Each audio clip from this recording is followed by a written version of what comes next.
So this is the second part of the HLA lecture where we're going to cover apheresis units.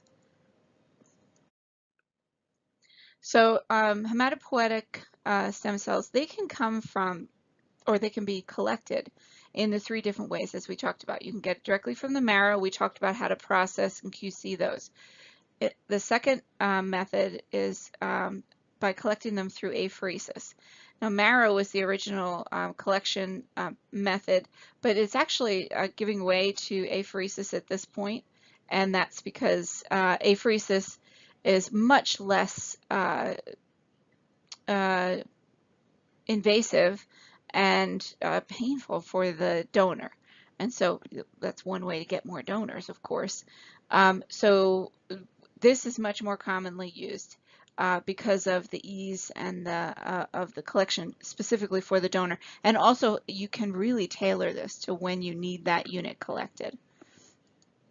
So this is the most common method for all allogenic and syngeneic units, especially in whether it's related or unrelated, but definitely in unrelated donors.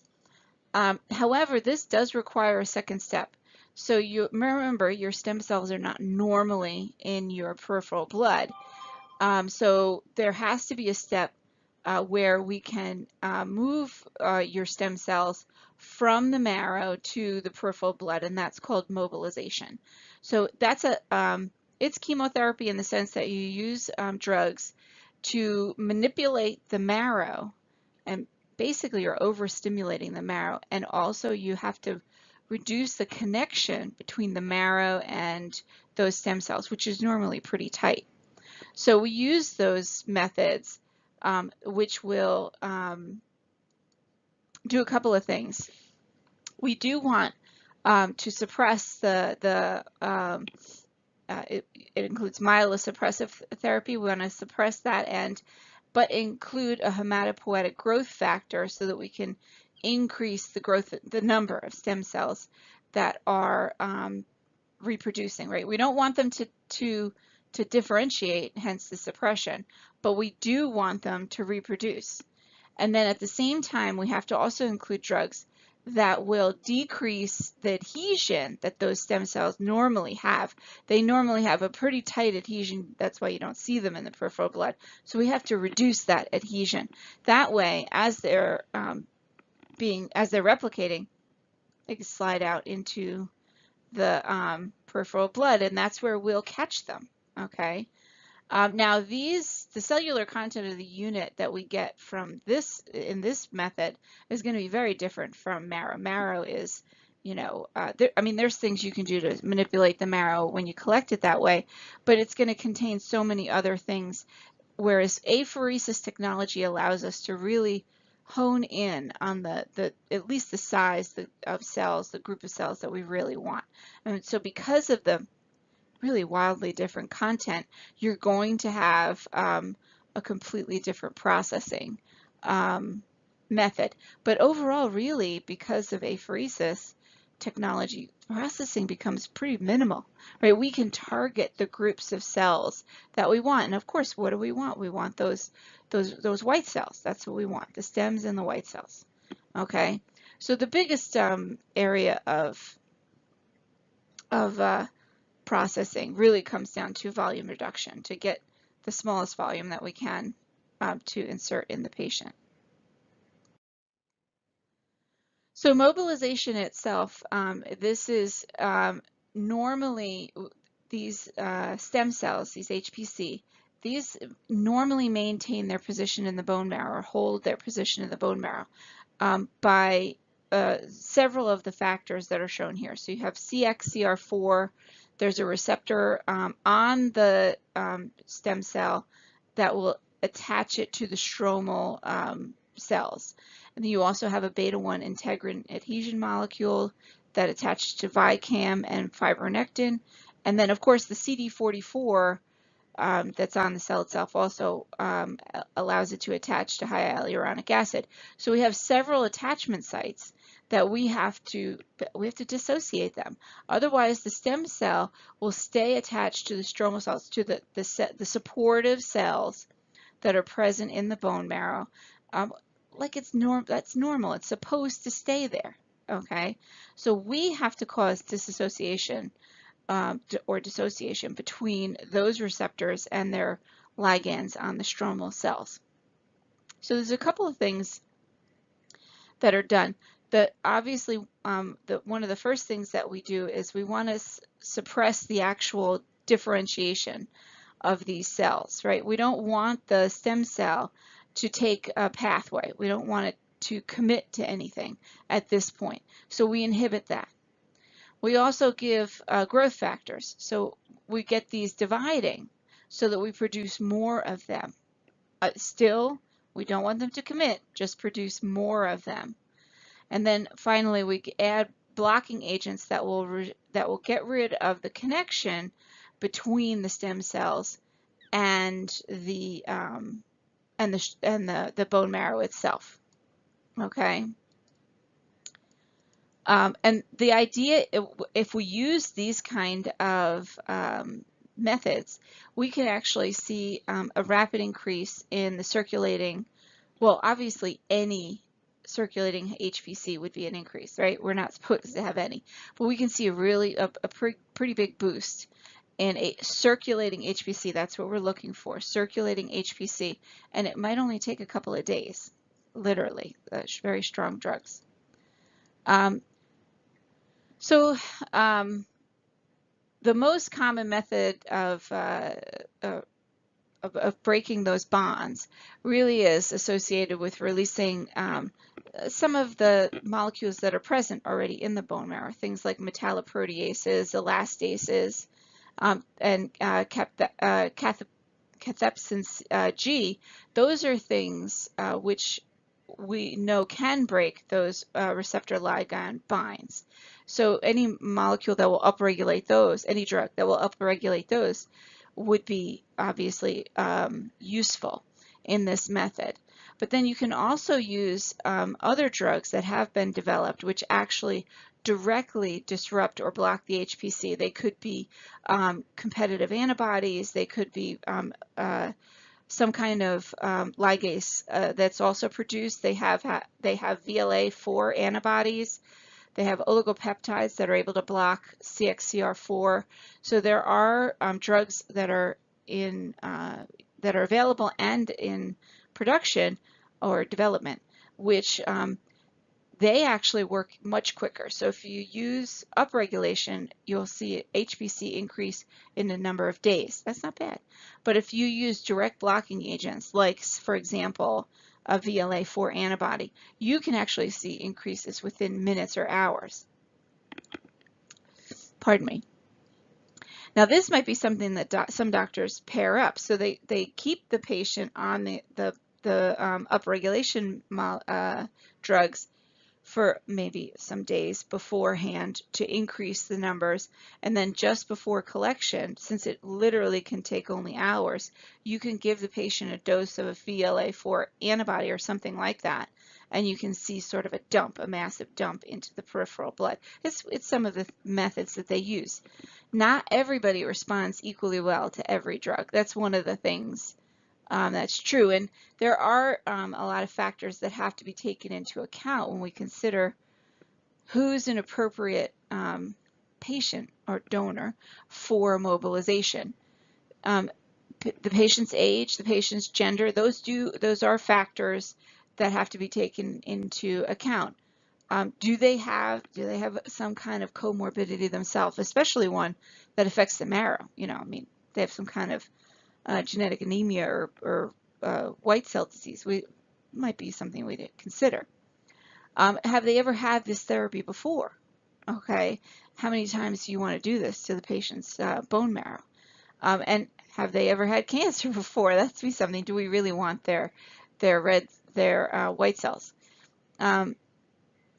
So the dose, the schedule, and the type of regimen that they're going to use, the doctors are going to tailor to this particular case. When are we going to do this, transfusion? Or you want to time it as close to the transfusion as you possibly can. That will allow still all the QC to be done and the preparation to be done, but we can get it into the patient really as soon as possible. You have the best chance as soon as possible for that. And then the other things that we kind of cover here, there are some other chemotherapies that might be used. Remember, if you're going to do this for an autologous situation, um, you're going to eventually use myelotoxic chemotherapy, right?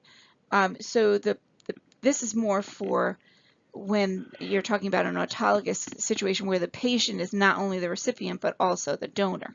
Okay, so what we actually see for these patients, we don't necessarily want to go through any kind of enhancement. You know, we don't really want to enhance the multiplication of their cells, because when we do that, we would also be enhancing their cancer. So that's something that's not really open to us if this is an autologous apheresis unit. This is one of the reasons why the marrow is more likely with autologous. So they already have altered bone marrow. So we actually give them, it sounds counterintuitive, but we actually give them a myelotoxic chemotherapy round. So we actually, what we're doing is killing off their white cells. And we do it, what we're actually trying to do is to induce what's called a rebound. So you do some level of stress on the bone marrow. What seems to happen is a transient, whenever you have this, let's say we'll go it this way, you have a quick level of transient myelosuppression. You see a rebound following that, but that rebound actually has been shown you can get a 20-fold increase in circulating myeloid forms. So it's that rebound that we're looking for. Okay, so this was kind of something that they discovered when they realized that some patients weren't on their therapy long enough and they got these rebounds. So this is something that they're taking advantage of, a sort of a idiosyncrasy of the actual treatment. Okay, so what they're trying to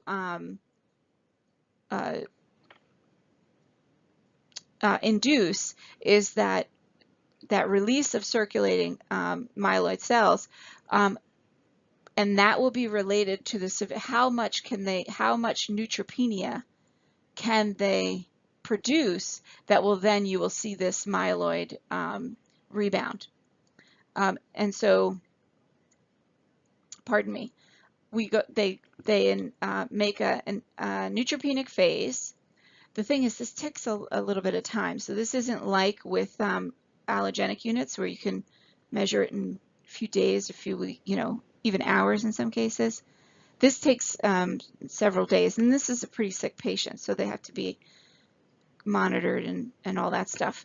But you'll see the leukocyte count increase after that neutropenic phase, but it can take 10 to 20 days for you to see the peak of the rebound. Okay, what they have recorded more than 50-fold increases, and obviously that's a pretty good increase. That increase will usually maintain itself for 3 to 5 days, something like that.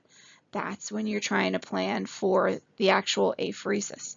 So we know that this is going to take 10 to 20 days, but once we detect that the patient has that increase that we're looking for, we have 3 to 5 days to do that apheresis.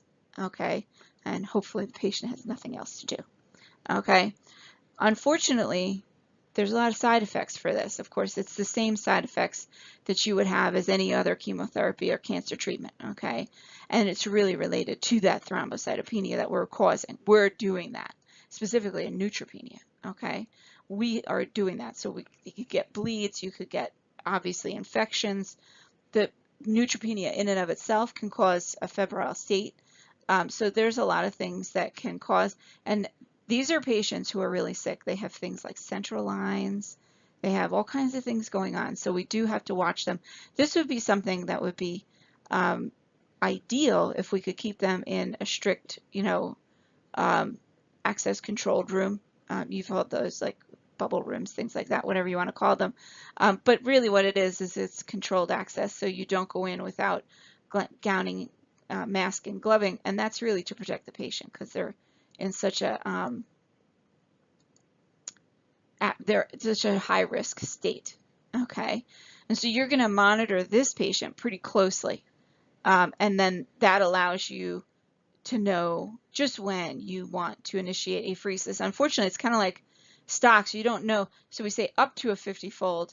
Some patients don't reach that. Some patients might only reach a 30-fold. So you kind of have to choose your day pretty wisely. Okay, this is good enough. We'll do this, you know. And there are different policies in different hospitals, but some of the things that we're looking for and some of the recommendations by AABB, if you see a count that's above 1,000 to 10,000 white cells over, or what they really look for now is that CD34 positive count, you want to see a 5 to 20 per microliter CD34 positive. That's what we would like. Now again, your doctor's really going to write the script for that he or she's going to decide. And some other facilities go just by number of days. All right, we're going to do it 11 days after the regimen. You know, they just pick a number of days. Okay, so the procedure can be something different, but the hospitals who use days would most likely, they don't have flow. You guys at Sloan have flow, so obviously you can really set the most appropriate point at which to perform the apheresis and get the best recovery of cells. The growth factors that are associated with this procedure, just to know some of them, and you might already know several of these. Obviously, anything that causes the stem cells or is targeted toward the bone marrow that causes stem cells to divide is considered a growth factor.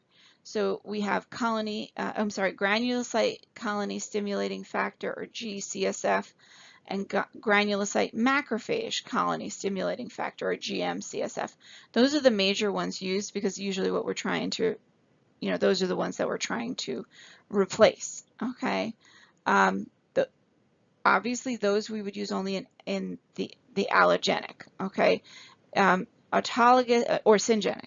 Autologous is whether we don't know if we'd use them. Depends on their, are they in remission or not? If they're in remission, we might use them. Okay. Now the granulocyte is more potent than the granulocyte macrophage, so the G is more potent than the GM-CSF. So that's a little bit more commonly used. And what it'll do, it gives you a predictable increase, relatively predictable increase in the circulating HPCs and leukocytes, so that you can actually probably start collection somewhere around 4 days after the first dose. So you see how tight these treatments are. They're very tight, so it helps. It helps the donor, it helps the whole process. This is not months of planning and treatment. There are, however, some side effects. They almost always happen, so people do actually decide to call them side effects, like that they might happen. They do happen. Okay, so you almost always happen. So you have to be willing to alter the dose to deal with the side effects that might occur. And those are things like bone pain, headache, muscle ache. There are things associated with overactive bone marrow. It can end up with fatigue or insomnia, malaise, nausea, flu-like symptoms, even a sweating anorexia. So depending on the donor and how willing they are to deal with some of these things, you might have to adjust the treatment, and that might move your day. Okay, you might have to be on it for longer. In the lab, some of the things that you're going to see, because the bone marrow is going crazy, right? So what are the things that we would see in the donor during this time? Well, you see changes in the ALT and the LDH, right? As well as the ALK-Phos. And you'd also probably see a pretty, well, you wouldn't see it, but there would be evidence of an increased spleen size as well. That's not uncommon. You got all these extra cells being churned out, okay? So that's not necessarily uncommon. Leukocyte count obviously should go up. You can see it increase, more than 50,000 cells per microliter. We do want to avoid going too high. We don't want anything. We really don't want it going over 70,000. So there is, even though there is kind of even a critical result, even though we're causing it. So it's different from our normal, but critical result. But yeah, we would not want it to go over 70,000 per dose. At the same time, remember, these are really forcing it towards the white cell end, and it's kind of inhibiting the other parts of the bone marrow. So you might see a decrease in the platelets, and they actually have seen decreases of more than 50%. We do have to make sure that the patient does have enough platelets. So you need to make sure that the patient has more than 80,000 platelets per microliter before you start apheresis. So we don't want it to get too low. Or we have to go through apheresis. So we need to be sure that they'll clot when we're done. Okay. And there are some other uncommon ones, but they're significant, but they're uncommon. Things like obviously allergic reactions to the drugs. The spleen can become large enough to rupture. That's obviously a problem. You can get some myocardial ischemia. Your blood is kind of getting, I think is the wrong word, but it is, the effect is probably the same there. Unfortunately, you could get clots. Stroke is possible. And also some of the smaller capillaries, especially in areas where the nervous system is in close contact, like for example the eye. The eyes seem to be very sensitive. Obviously, there's a lot of small capillaries there. We can see immune thrombocytopenic purpura, capillary leak syndrome, and then of course if you're allergic, anaphylaxis. So there are things, they're much more rare, whereas you're much more likely to see the bone pain, the headache, that kind of stuff. Now the macrophage colony stimulating factor, this one, if it's used by itself, it doesn't really mobilize things very well. So the macrophage, the GM CSF is much more likely to be used in concert with the granulocyte CSF, okay? When you do that, when you have that combined mobilization, you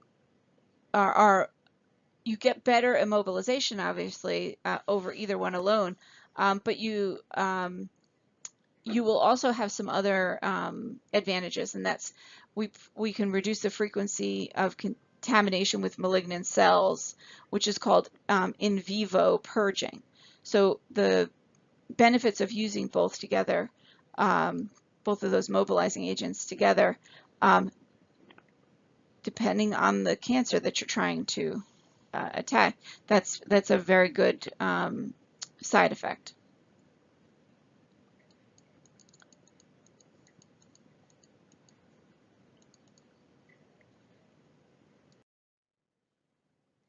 Now, there are patients, donors, who just end up being poor mobilizers. They just don't respond to these drugs, okay? And so it's the lab's role is to help define who those patients are. It's not, well, it's not an insignificant amount. Up to 20% of normal donors might actually be poor mobilizers, and we're defining those as being unable to get anywhere between 5 and 20 CD34 positive cells per microliter. This will be, hospitals, medical services can choose the actual number where, okay, we're not getting this, we're going to describe you as a poor mobilizer and remove you from the therapy. Obviously, this is a devastating effect for your patient if we don't get enough CD34 positive cells. You can't necessarily rule out taking the unit from them. It depends on how rare the type is and all that stuff.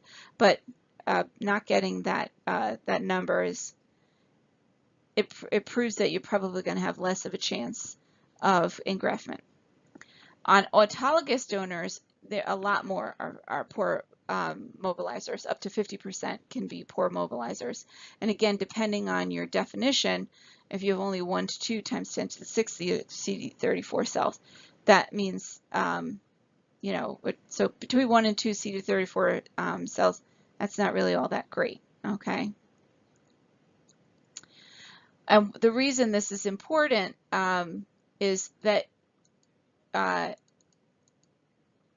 there are much higher rates of graft failure with patients who are defined as poor mobilizers.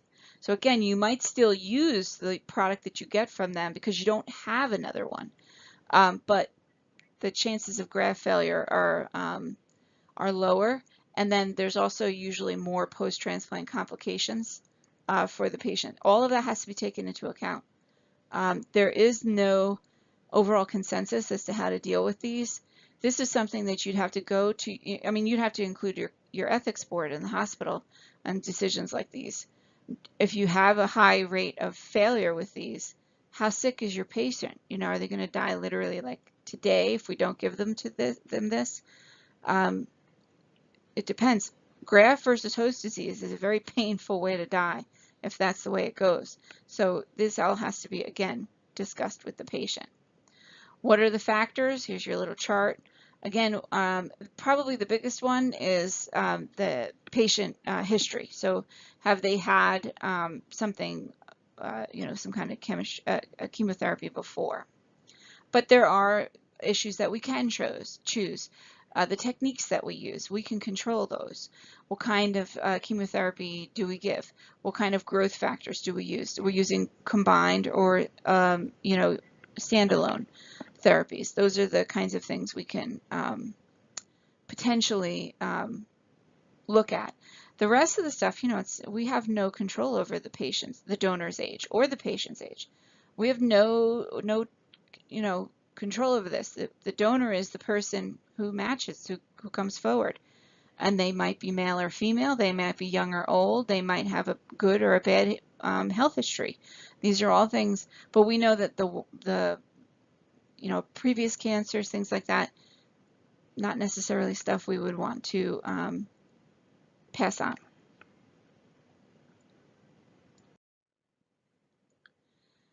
Okay, the processing and the storage, thawing and infusion parts. So this is the part that becomes easier with apheresis. Really, there's minimal processing. You know that the marrow harvest, they always had a lot of extra stuff in them, and so you had to do a lot of processing to get a good volume and get rid of all the other, you know, obviously you don't want to inject bone spicules and things like that and fat cells, and there's no need for that in your patient. It doesn't help your patient. So you probably, the only thing you might have to do is volume reduction. And that really depends on the volume of the unit that you got, and what you're trying to do is minimize the amount of space needed for cryo, okay? We definitely don't want to have this giant thing for cryo because that's uneven and it won't freeze as well. So that might include plasma reduction or red cell reduction. That might also be part of the volume reduction, especially in incompatible cases, and that'll minimize any kind of hemolysis that might occur. Then the other things that you do want to perform are things like CD34 selection, T cell depletion, and tumor depletion if it's an autologous unit. But those are a little bit less common. Sometimes they skip right past that if they're getting good numbers, because remember, they've been doing numbers on the patient before apheresis started. If they're getting good numbers and they're confident in their CD34 positive cells, then they're happy. Okay, so they're not too worried about the rest of it. So it depends a lot on what they're seeing and what the target patient can handle, what the recipient can handle. Now remember, you can keep it in the refrigerator for up to 72 hours, either before processing or before infusion. So the combined time should be 72 hours. So all of that has to occur, you know, again, if you can time this, collect this 3 days before the infusion into your recipient, then you're bang on with timing. Okay, you're good to go. If you have to do it sooner, these are things where cryo is what you have to consider, and you would suspend those cells in an autologous plasma or potentially another source. You could use, you know, an artificial source as well.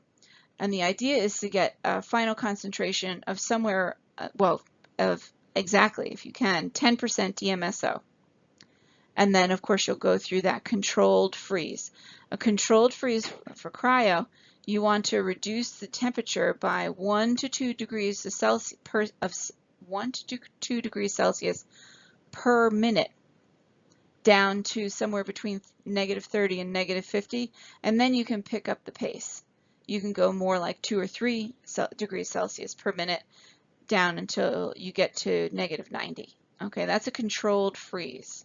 Now, other methods have been validated, but the controlled freeze is the gold standard. You can have automation do this as well. Okay, and they've been able to, if you automate it, they have some other mechanisms that can do it a little bit quicker. Okay. Now you can keep them in mechanical freezers. Most mechanical freezers go to -70, or you can go down to liquid nitrogen. It's really about how long you're going to keep it. Okay. The liquid nitrogen, if you're talking about years, that's probably the better place. Okay, to keep them viable. But both freezers, the thing with the mechanical freezers, you're always worried about a power outage, really. You're always, or some kind of failure. But liquid nitrogen is liquid nitrogen, you know, it's cold stuff. Doesn't require electricity to be cold. The thawing and the fusion, which is, again, that's also part of the lab's job. This can be done bedside in a 37-degree water bath. You're going to always have it in an overwrap in case of leakage. Remember, this is one of those things that if there was damage to the container in the freezer that we can't see until it's thawed, you don't want to lose any of the product. Okay, so you put it in a sterile overwrap, and then if there's leakage, you can potentially rescue the leakage. And then you directly infuse it if you're going to do it bedside. But probably more frequently is to do it in the laboratory, and that allows you to wash off that. Remember, we want to get rid of the DMSO if we can. We want to be able to wash that, and that's not done bedside. You need to have your wash instruments available.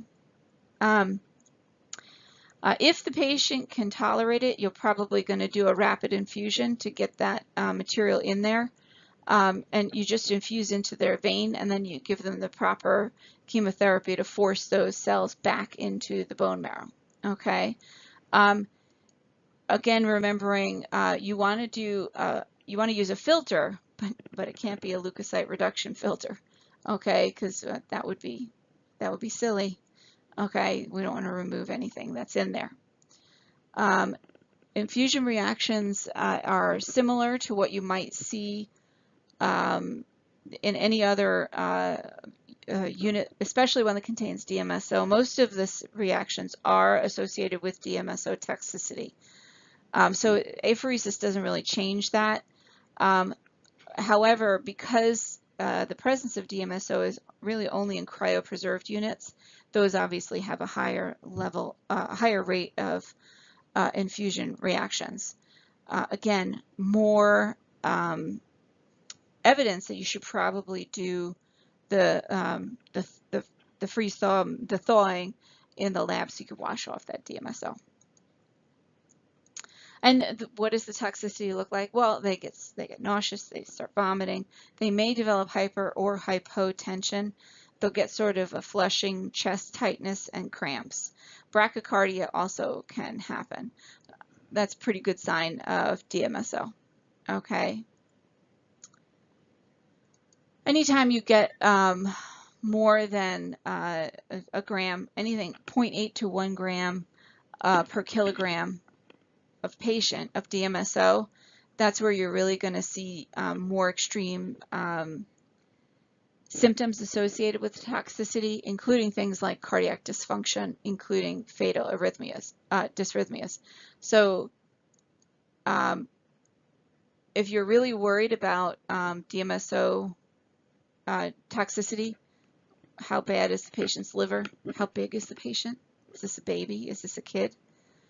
Those, if you've less kilograms, obviously it's going to be a higher toxicity.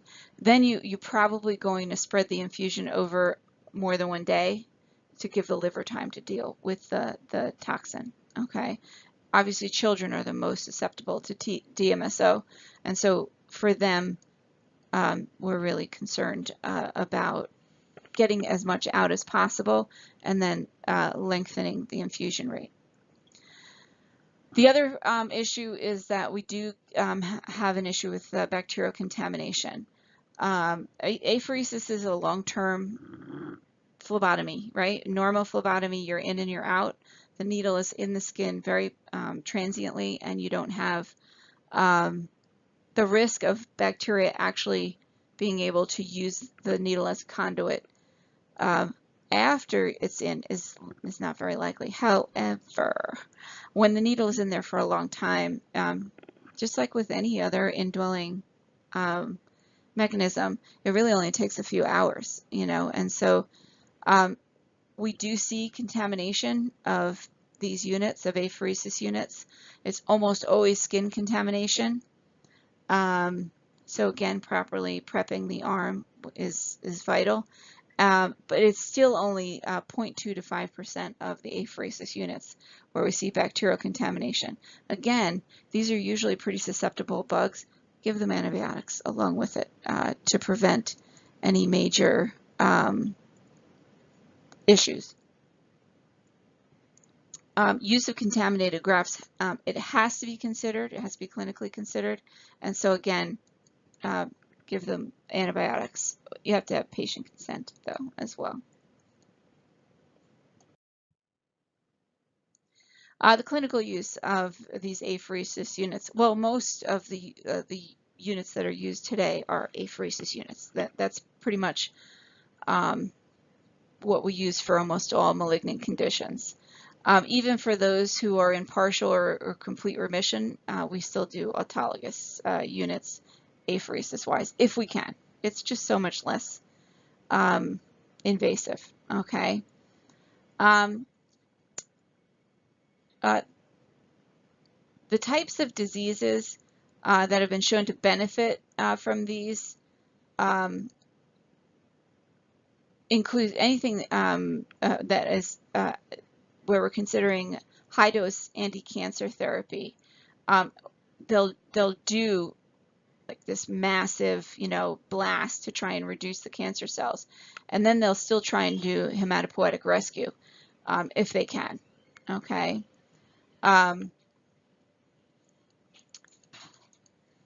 They're also considering this for, they do consider this for several different autoimmune diseases. It is possible to do that. But the collection goal is to get as many CD34 positive cells that will allow us to support a single even autologous transplant. If it's an autologous transplant, we are looking at needing 2 × 10⁶ CD34 positive cells per kilogram of patient. Okay. It's obviously preferable to have more than that. 5 is preferable. Obviously, anything is preferable. Hey, whoop-de-doo, I got 10, but the minimum number that AABB recommends is 2. Okay. And achieving this depends on the protocol set at the institution for the therapy and the mobilization and all that stuff, as well as the measurement techniques. So we got to make sure that our lab techniques are spot on, that they're well validated, that they're well controlled, and that we're doing a good job. Because if we inadvertently call something a 1 instead of a 2, this may actually, prevent the patient from receiving the therapy. And while I joke about getting 10, 5 is definitely better. They have not seen any, if you go above 5, they have not seen significant increase in positive results. So it's not like it's every time you raise the number, you get that many more positive results. 5 seems to be where it sort of plateaus and the positive results stay about the same. Okay. One of the things that they do after they infuse the specimen and engraft, right? So they infuse the specimen and wait for engraftment. Then they treat again with granulocyte colony stimulating factor. And the idea is we're going to be stimulating what we just infused. So that will speed up the engraftment because they'll be stimulated to divide. And hopefully the patient will actually see achievable levels of white cells much sooner and less infections would be involved. One of the biggest things with any transplant, as you know, can they survive the time that they don't have any white cells? You know, if they get an infection during that time, that's not good for our patient. And the worst infections, as you know from micro, come from being in the hospital.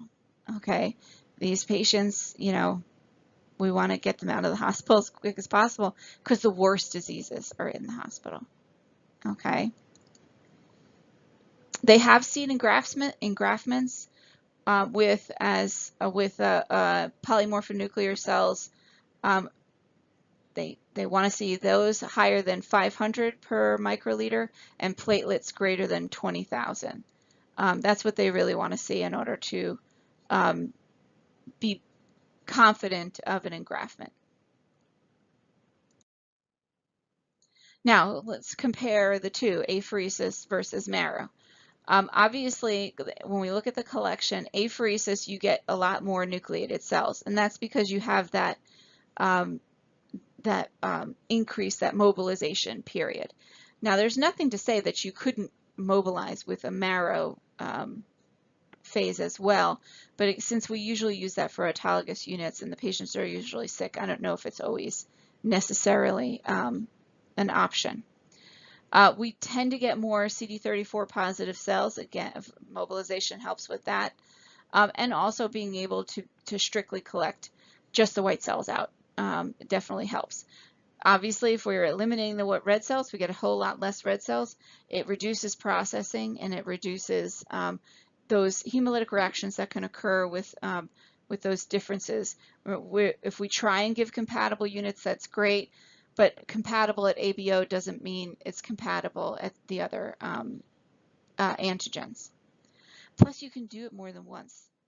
So if you are, if this is going to be for yourself, or so it's allogenic or it's autologous, I can collect this specimen over the period of several weeks or months as I prepare my other patient for the transplant. And it just gets you more of the specimen.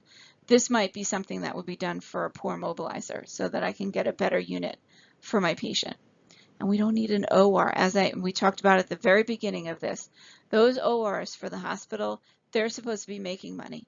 Collection of these cells, this costs money for the hospital. Okay. How about outcomes? Well, outcomes for autologous units, if it's an autologous apheresis unit, obviously you have a much shorter engraftment time. You didn't insult the marrow, and it has the ability to replace itself, replenish itself much more easily. And autologous ones, you're going to have immunologic recovery, so it's going to be the same. That's great. For the allogenic ones, you still have a shorter engraftment time over marrow collection. Again, you have with higher cell numbers, higher cell recovery, you can ensure that they will take over the marrow much more successfully. But the allogenic ones do have prolonged immunologic recovery. Okay. Oh,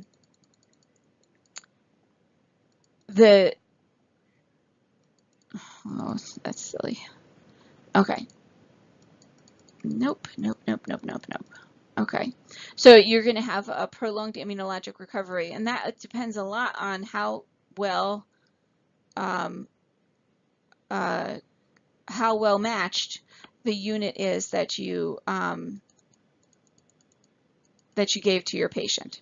Okay, there are specific groups.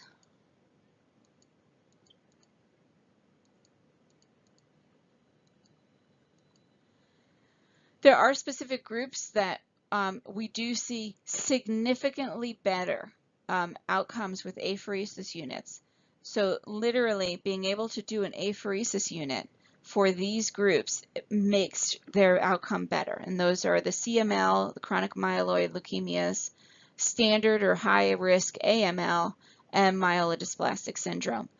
To the point where this is significant enough that you could potentially take a less well-matched unit that can be collected apheretically over a bone marrow unit. Okay, now there's usually a lot more reasons why a patient would be ineligible for bone marrow collection, right? There's a lot more risk factors, the patient, the donor's own health and things like that to be able to to tolerate anesthesia and all that stuff. With apheresis, the biggest thing really is, are they a good mobilizer? Can we get the cells from them? And the most likely thing is they will have to have probably a central line put in, but for the apheresis, um, some patients, I guess, can't tolerate that, but most patients can. So it's a lot less reason to go for a bone marrow in those specific groups, CML, AML, and MDS. Whenever you're considering this too with the outcomes, you really need to consider balance that graft versus tumor versus that potential for a chronic graft versus host disease. There have been recent studies with cases who have the two different diseases, aplastic anemia or acute leukemic patients, and they showed better outcomes using marrow over apheresis. So it depends. One of the reasons might be because of the decreased rates of chronic graft versus host disease with marrow. Okay, you really do want to have that graft versus tumor factor to come about. Is that the end? Yeah.